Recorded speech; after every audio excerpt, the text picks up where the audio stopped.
everybody. I am Nafis Munira. Today's topic is Simplified Instructional Computer. So before we begin our topic, let us have a small introduction where this Simplified Instructional Computer is put up with.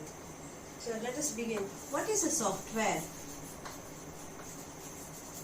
As we all know, software is nothing but a set of instructions written to execute one particular task.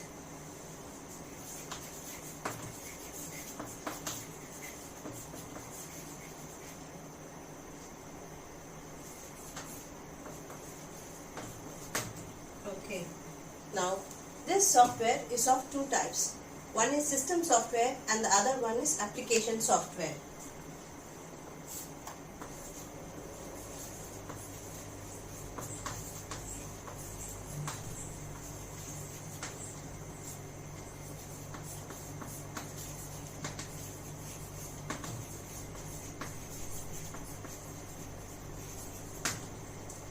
What is a system software? System software is a software which is written to execute a variety of instructions in a digital computer. Okay, and application software is nothing but set of instructions written for a particular application or set of instructions written to satisfy a particular task. So that is known as application software. Now let us have some examples of system software and application software. Some of the examples of system software are our operating systems, which everybody is familiar with. What is an operating system? The software which is run before we start working in our computer. So all the operating system, our Windows, our Linux, Unix, these all come under our operating system and it is known as system software. Then what is an application software? It is nothing but a set of programs which works on a system software to satisfy a particular task, like gaming software, then any particular like wording software, everything like that. Okay. So example for this, best example is games. So these are the two types of softwares. Now our topic simplified instructional computer falls under the topic system software. So now let us go into our topic. Okay.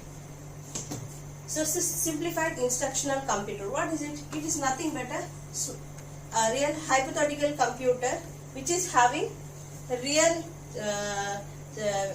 real hardware features in it. Okay, just like our real computers. Now let us have a look at its architectural features.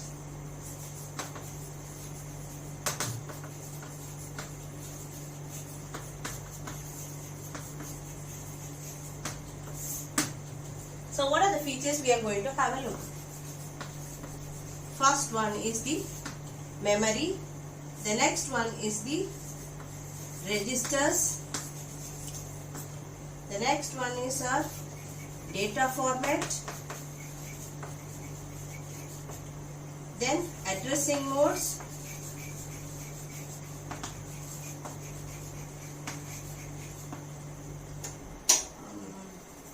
Instruction format.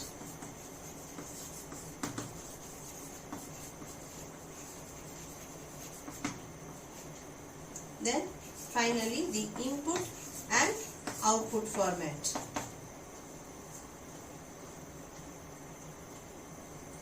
Now let's have a look at what are the features we are having in memory.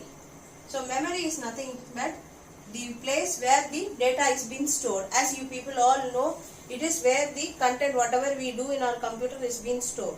So this computer capacity of the simplified instructional computer is 2 to the power 15 bytes.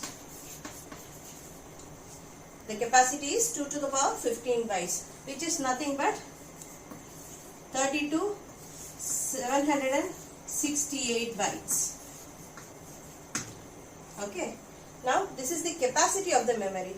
Now how will the data get stored in the memory?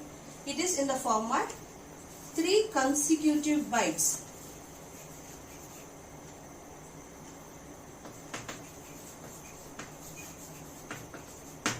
So this is how the data will get stored in the memory. So 3 consecutive bytes means 1 byte is 8 bits.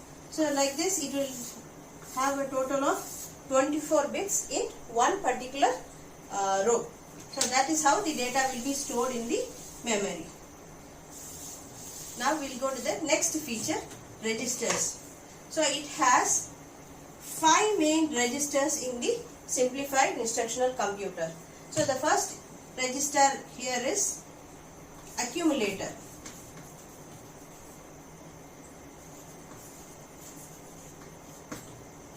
And the next register is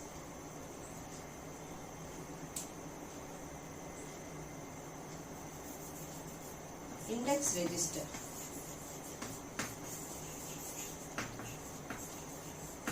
Next is link register. And the next one is program counter.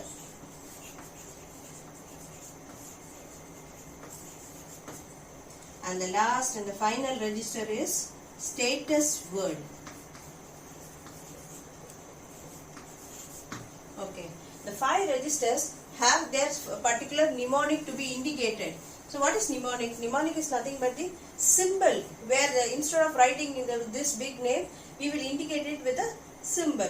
So this accumulator is generally indicated in the form of A. Okay, and the number of accumulators in the instructional computer is 0, and it is mostly used for arithmetic functions. So we will have it in the form of tabular column. This is mnemonic, this is number, and this is the use of the particular register. Okay. Now next is the index register. It is indicated in the form of I. Okay. So in this index register, there are 2 index registers in the simplified instructional computer. It is used to show the linking. Okay, next, linked register. This linked register is indicated in the form of L. Okay. Now how many linked registers are there? There are 4 linked registers.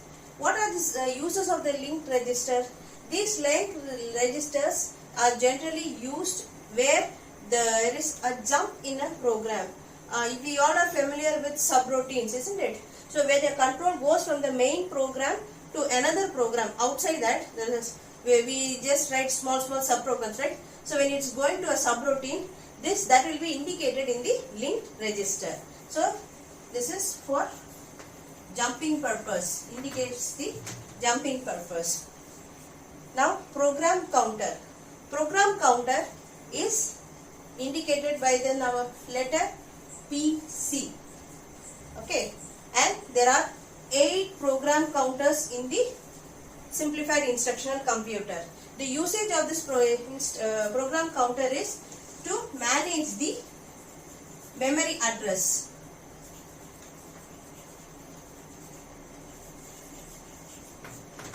Okay, and here we come to the final register, which is known as status word.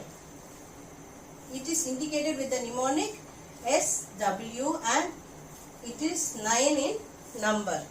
Okay, and what is the main function of this status word? It is just like an flag function. I don't know whether you are familiar with. It will be indicated in the form of 0 or 1.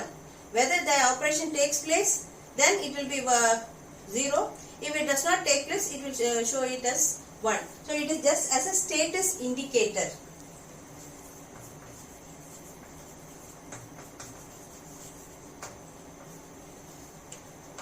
Okay, now let us have a quick recap.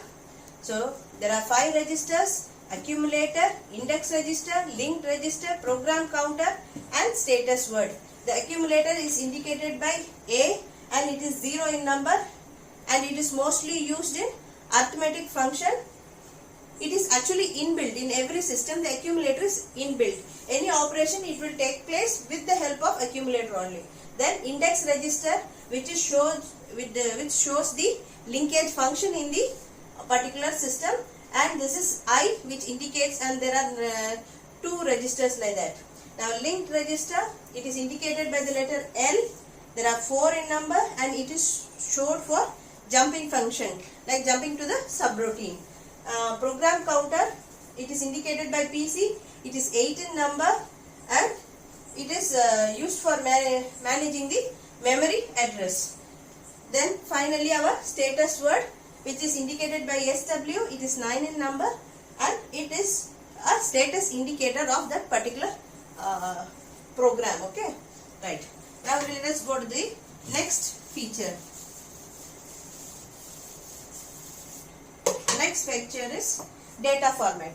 Now for this data format, our memory will be a bit helpful for us. So as we studied in our memory feature, how does the system's memory is organized? It is of 3 consecutive bytes, right? It is of 3 consecutive bytes. Now in that, so how will be the data be stored? Whatever data, it will be stored within this 24 bits. Okay, so each track is 8 bit. So finally it is having 24 bits. So the data, whatever data we have, it should be placed in the form of this 24 bits. It should come within the 24 bits. That is how our data should be framed. Okay, here we can use negative functions also in this. It will be using 2's complement for performing negative operations. Okay, then fine. Next topic is addressing mode. What is addressing mode? Addressing mode is nothing but where we are using the memory directly, or we are using any other additional registers for our arithmetic functions. Okay, so there are 2 types of addressing modes. One is direct, the other one is indexed. So already we have taught about our in the registers, we directly saw about our direct and index. Direct is nothing but the accumulator. Whatever data we give, it will directly go to the target address. So it is indicated in the form of A, and the target address is directly calculated like this. So TA. So directly the address will go to the target address directly from the accumulator. Now indexed means it will be showed as I, and it will indicate the register which the data is being stored. Now the target address, along with the target address, the data from the index register also has to be stored. This addressing modes will be more clearly explained when it comes under each and individual topic. Addressing mode alone is a big topic. So there we will know how to calculate the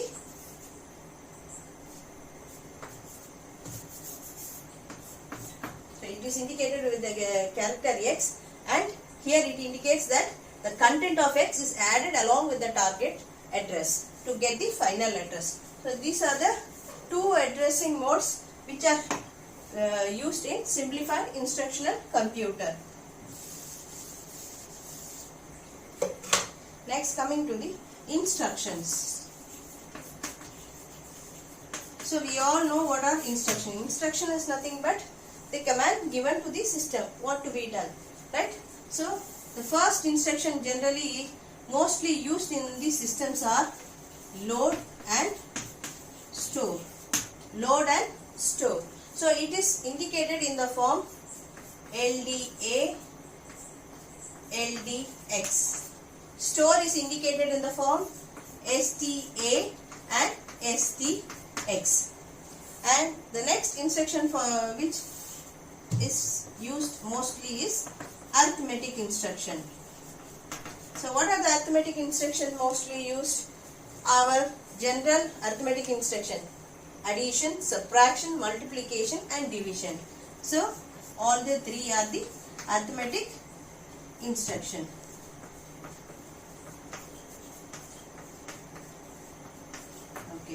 Now next is our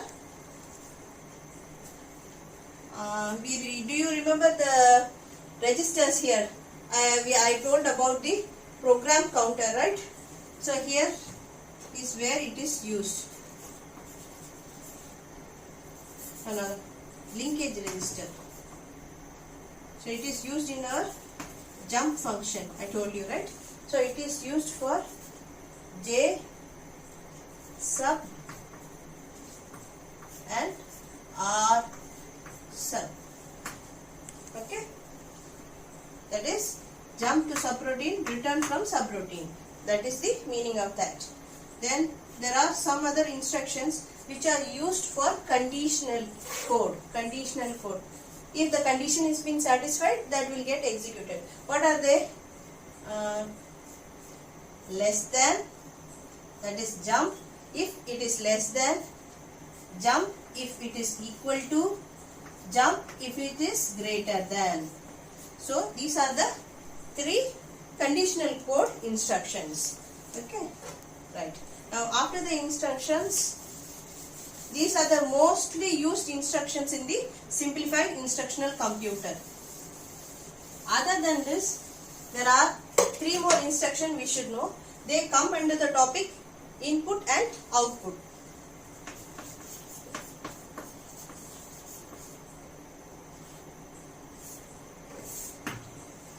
Okay. For this, there are three instructions we should know. One is TD, next RD, and the final one is WD. Okay. So what is TD? It is known as test device.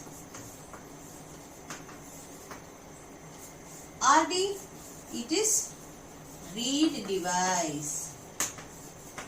WD, it is write device. Right? Okay.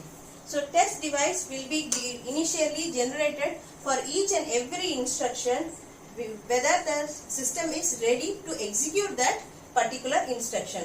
For each and every program, first the device should be test. For that, this instruction will be executed first. Then after that, for giving an input, they will use this RD instruction, so that it will read the input from the device. And finally, they will use WD to write the instruction into that particular device. So these are the most familiar architectural features which are most important in the simplified instructional computer. So hope you all understood what are the architectural features of the simplified instructional computer. So the remaining topic we will see hereafter. Thank you.